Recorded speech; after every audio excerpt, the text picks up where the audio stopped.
మాకైతే చాలా చాలా ప్రౌడ్ గా ఉంది మా నాని విషయంలో. ఎందుకంటే ప్రతి సంవత్సరం జరిగే పేరెంటాలమ్మ తిరునాళ ఉంటుంది కదా, ఐతాన్ నగర్ లో జరుగుతుంది తెనాలిలో. సో ఆ పేరెంటాలమ్మ తిరునాళ్ళలో ఊరేగించే సిరిమాన్కి సంబంధించిన మెకానిజం మొత్తం మా ఫాదర్ చేసింది. ప్రతి సంవత్సరం వాళ్ళు అంత ఈజీగా సిడిమాన్ని ఫిట్ చేసుకుని ఊరేగిస్తున్నారు అంటే కేవలం మా ఫాదర్ వల్లే. ఆయన తోచినట్టుగా ఆయన సేవ్ అయితే అరౌండ్ 50 years నుంచి ఆయన చేశారు. అండ్ దానికి కూడా ఆయన మెకానిక్ సంబంధించిన ఇనుప మోపులు కానీ, నార్మల్ మోపులు కానీ, ఆ మెకానిక్ సంబంధించిన ఫిట్టింగ్స్ ఐరన్కి సంబంధించినవి కూడా ఆయన అయితే ఇచ్చారు.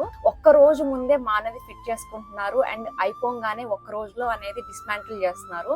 ఇది వరకు 50 years 60 years బ్యాక్ అయితే 2 months చెరువులో నానబెట్టి మోపులు అనేవి పేని మానకైతే కట్టేవాళ్ళు. అంత కష్టం అది. దాన్ని ఇవాళ ఆయన చాలా ఈజీ వేలో మానది ఫిట్ చేస్తున్నారంటే చాలా గ్రేట్. అది దీనికి సంబంధించిన వీడియో కూడా నేను నెక్స్ట్ ఇయర్ మేబీ పోస్ట్ చేద్దామని ప్లాన్ చేస్తున్నాను, ఇన్ఫర్మేషన్ అంతా గ్యాదర్ చేసుకొని. ఫైనల్ గా అయితే మాకైతే చాలా ప్రౌడ్ గా ఉంది మా ఫాదర్ చేసిన విషయంలో. అండ్ ఇది ప్రతి ఒక్కరికి తెలియాలనే నా కోరిక అండ్ మా కోరిక. ఫైనల్ గా we love you Nani and we miss you lot. By.